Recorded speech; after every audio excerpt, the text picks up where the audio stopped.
The suspected members of a drug cartel in Mexico are apologizing for the abduction and killing of several American citizens, and appear to have handed over 5 of their own henchmen to authorities said to have been involved.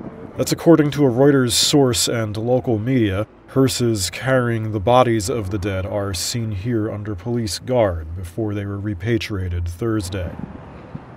The motive for the incident and exact timeline remain unclear. It started on March 3rd when gunmen in the border city of Matamoros opened fire on a group of 4 Americans shortly after their arrival in the area.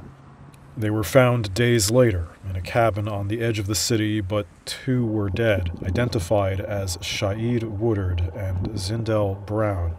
A Mexican source familiar with the investigation says they likely died from wounds in the initial attack. A Mexican woman was also killed. Authorities initially said Monday that the incident was likely a case of mistaken identity, and that the group had traveled to the city because one of the members was planning to have cosmetic surgery done there, citing U.S. officials and relatives.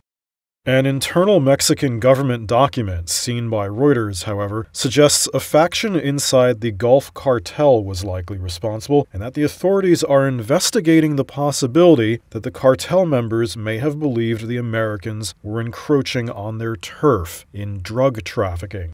At least 3 of the Americans had prior drug convictions in the U.S., according to the document and public records in South Carolina. Some were minor, but one included manufacturing cocaine and distributing it. Mexican newspapers have published a letter attributed to a different faction of the cartel, in which it apologizes for the incident, including photos of the 5 henchmen with their hands tied, although the Reuters source is skeptical the men were involved.